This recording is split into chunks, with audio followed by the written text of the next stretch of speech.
much of what has been said was part of my presentation. Therefore, I won't repeat what has been said. I'll simply focus on the STEM according to the Hrd Strategy and the National Development Plan. And unfortunately, Dr. Goba has just left, who was a commissioner that participated in the National Development Plan. The National Development Plan is so important for the country that I think everything that we do, all the departments, everything should be underpinned by the National Development Plan.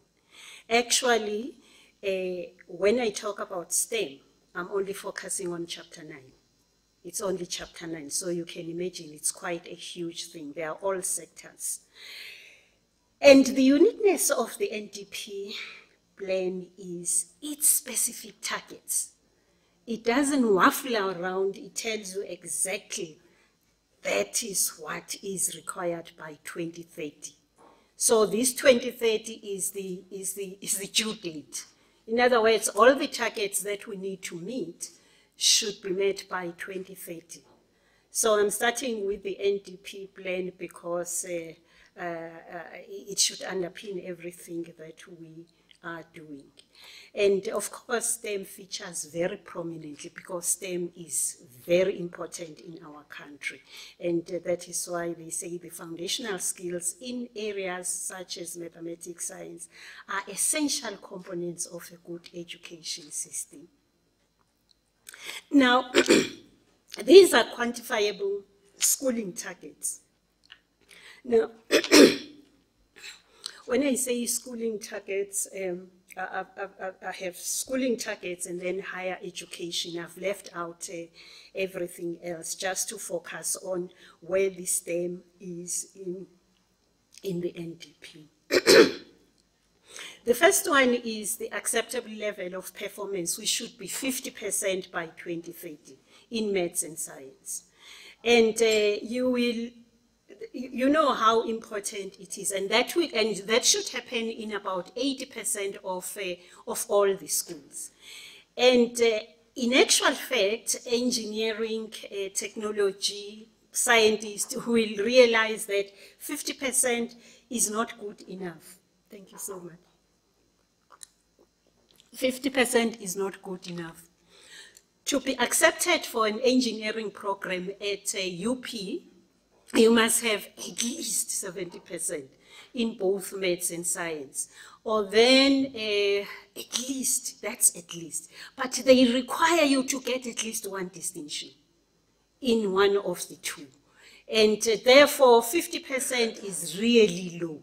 But the NDP is saying at least that must be the target. Because at the moment, the passing percentage is 30% in maths and science. When we say, we celebrate and we have, increase in mathematics, pass science, we're talking about 30%. We're not really talking about exactly what we need for STEM. For STEM, you don't even need 50%. You need 60% and above, at least 60% and above. And then the interesting one is the second one, that there needs to be an increase of students eligible to study maths and science by 2030 to 450,000. Okay, I'll leave that one. And then the third one is the number of people embarking on careers in STEM should be at least 3 times the current level. So we are 12 years towards 2030. I'm not sure where we are. And then let's go to the higher education. These are the quantifiable targets. Increase university science and maths entrance to, it matches the schooling one, because the other one produces, the other one accepts. The number of science, technology, engineering, and maths should increase what is left there is graduates, the number of graduates. And then by 2030, science and maths should be revitalized. I've left out E, but it's science and engineering. Now, that was the quantifiable. The reason why I talked about the NDP targets is the HRD subscribe to the NDP. As a result, if you look at the Human Resource Development Strategy, it says Human Resource Development Strategy, and then it says towards 2030, because it subscribes to the target set by the NDP. Now, just a few words on what the HRDC is all about, of which I am a member. It's supposed to be, it is a powerful advisory council. It is chaired by the Deputy President of the country. So when I joined the council, it was chaired by the current president of the country. Now it is chaired by the Honorable Deputy President Mabuza. He has attended one council meeting on the 22nd of June, and he sat there quietly and he said, I just want to learn and find out what's going on. Now, who are the members of the HRDC, of the council? There are about 50 members, about 50 plus, I think it's 50 plus. Half of them are ministers of different departments. In particular, the Department of Basic Education, and it is hosted by the Department of Higher Education for obvious reasons. It's a Human Resource Development Council. And so when I say about 50 members, when I counted about 50% of the membership are ministers, and then there are others. And then I'm the other, of course. It is intended to guide and shape the human resource development agenda. So just like the NDP, it has that objective. It provides a platform for dialogue, consensus, identify, and for me that's very important, identify skills blockages and recommend solutions. So what I'm going to talk about, you will notice that I'm not talking about the good things. My focus as an HRDC member is where are the blockages? Are we reaching our NDP targets? Anyway, that's how it was formulated. It was based on, apparently this is there are human resource development councils all over the world, apparently. And therefore, it was formulated in 2010 based on what the international councils are doing. And mainly to provide expert leadership in performance improvement and evaluation. Now, when you are going to improve, you can't keep on clapping on what is working only. You have to identify what is not working, so that you can make sure that what is not working is working. So this was the key recommendation when the council was formed in 2010. These are the key priorities of the HRD strategy. You can just Google it, HRD, and then you will find it. There is an E strategy. It is formulated around 5 programs, but I'll simply point out one program, the first one, which is the foundation education with science, technology, engineering, maths, which is STEM, languages and life orientation skills. And I'm a member and the head of this forum. In other words, there are 5 programs and then there are 5 forums. I don't know what to call them. They call them champions. I don't like the name champions. But some members are champions of this, and I'm the head of the champions for program 1. Now, I just said that as a council member, our focus is identify the blockages. Where are the blockages? Unfortunately, as you can see, I tried very hard to push these statistics to 2017. It was like looking for teeth in a hen. In other words, when you, oh, okay, oh, I see, it's not the, I see I have the wrong one here. Oh, yeah, it is the right one. In other words, when you say to DBE, and unfortunately Elspeth has just left, when you say to DBE, I'm not interested in how many passed, give me how many got more than 50%, how many got more than 60%, how many got more than 70%. For STEM, that's what you are talking about. You're not talking about they passed. You want to see how did they pass, that's STEM. When you try to get this from DBE, it's not possible. So that's all the stats that I have. And the one that I have, unfortunately, was obtained. Maybe they didn't know what they just gave me. It's old, I know. But if you look at that, you will notice that we are far from it. We are far from it. Those who are getting more than 60%, if we go to 2014, because 2014 is an indicator of where we are, because 2014, it was, this was the first group that wrote CAPS curriculum, which is the current curriculum in schools. So if you look at the 13%, and I did my projections, and I found that we are not yet, we have not reached 18%. I was doing my statistical projection and trying to see what is happening. And the fact that they don't want to release this is very strange. Now, we can look at these blockages. It seems like we are not doing very well as long as we can say we are passing, meaning 30%, 40%. But the real victims here in high schools are learners. Those are the victims. We talk about teachers, we talk about everything else, but we forget about the learners. Because the learners are brilliant. They are capable.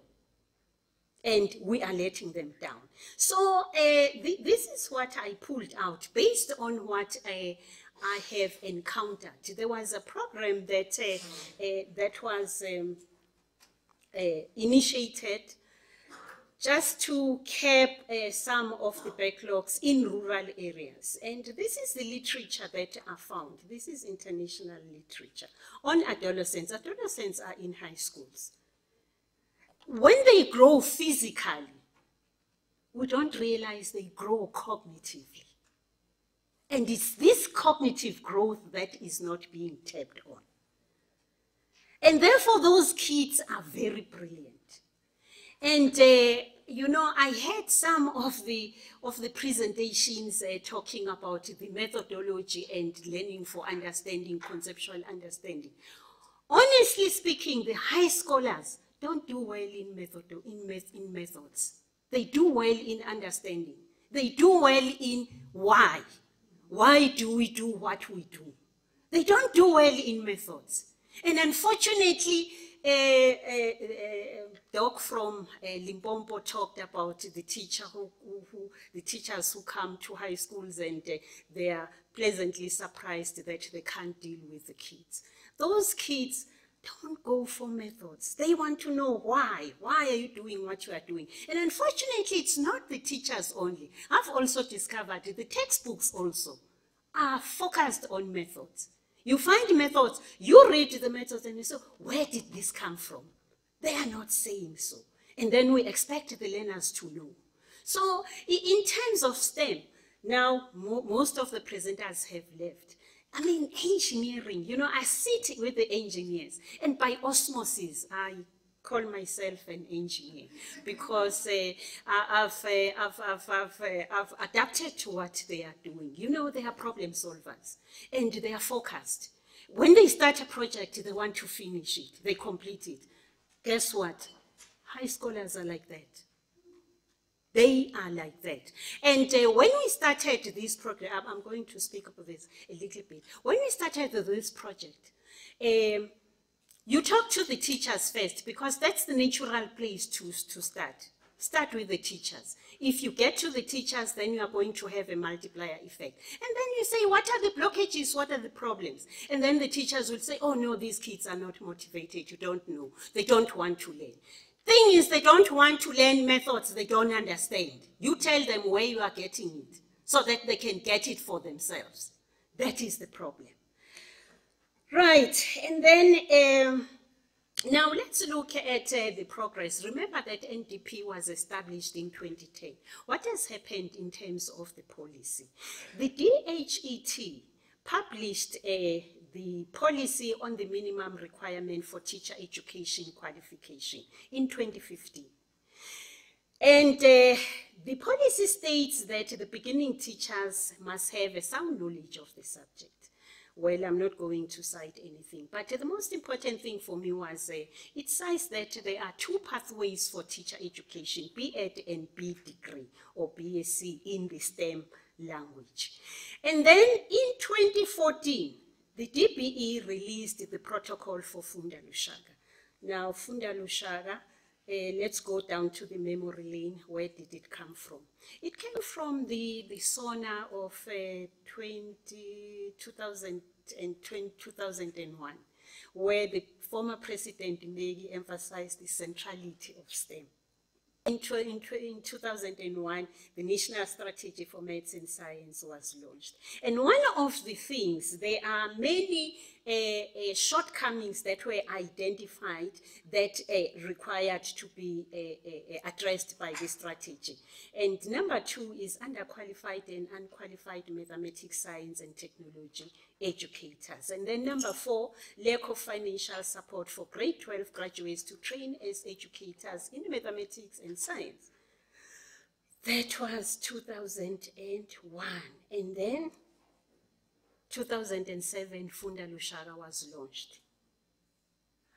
Now, these were the foci of Funda Lushaka, maths and science and technology. Well, of course, economy. You can see, go down, you'll see, it's mainly STEM.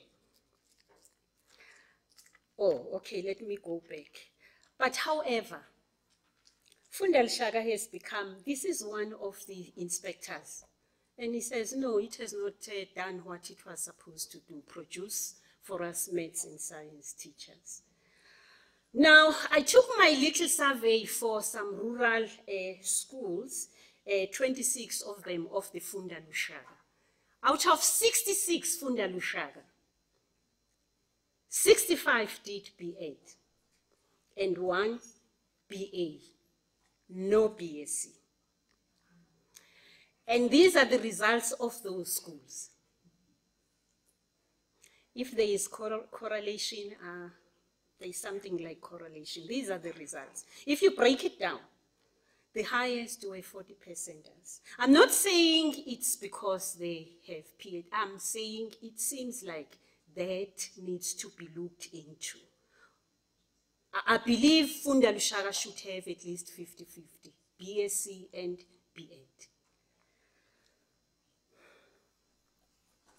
Now, this is what NDP is saying. Despite many positive changes, the legacy of low quality in education persists. And we need to find out why is that the case. By 2030, the schooling system will be characterized by learners and teachers who are highly motivated in STEM, I believe. Now let's look at the past. In 1995, the white paper, this is what the white paper said. The majority were denied in STEM professions. That was 1995. And if you look at the white paper, it actually said this is what we are going to do, which is why even now the government prioritized STEM. There is no question about that. Now, today's reality, 2017. You look at the list of the scarce skills. Maths and science are among them. Not to mention the professions in scarce skills. I'm simply talking about maths and science teachers. Well, I've said this, that HRDC identifies blockages. So I'm not here to clap hands and say, this is what we have done. I'm here as a council member to say, where are the blockages? And that's what we work on, the blockages. And one of the things that I believe we need to look at is the research on STEM education is dominated by quality research. And the NDP is talking about quantifiable targets.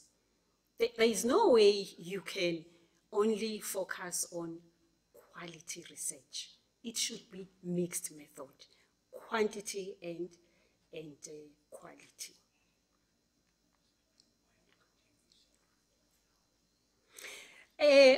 Well, I must say that one minister said we like looking at the bad side, but the good side is the strategy which originated from the SONA of 2000 and 2001 brought to bear Funda Lushaga. But according to NDP realized that there is a problem with Funda Lushaga. Funda Lushaga is not producing the teachers. If you think of the fact that it was initiated in 2007, don't you think we should be making some significant improvement? Because I don't know whether, I think we have reached billions in Funda Lushaga. And then finally, these are my favorite learners. The rural students remain untapped potential to pursue for STEM. It's amazing what they are capable of. Like I have said, they don't do well in methods. Give them why they are doing what they are doing.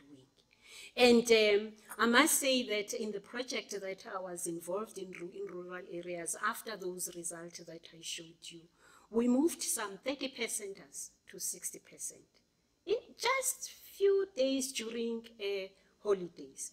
40%ers to 70%ers. But of course, because I stay with the engineers, I was doing it for the engineers. And then all those that got those 70%, I said, you become a civil engineer. That's where you need to go. There needs to be a shift. We can't go on like this. We can't. But the fact is, if you haven't been in school, you ain't seen nothing yet. Go to schools, and rural schools for that matter. You will see. This is still the case. But what shocked me recently was the fact it's not only the learners now, it's the teachers. The teachers are like this. They say maths is maths. And I said, huh? You are a maths teacher, you are saying maths is maths? What do you mean? It should be like this. Thank you.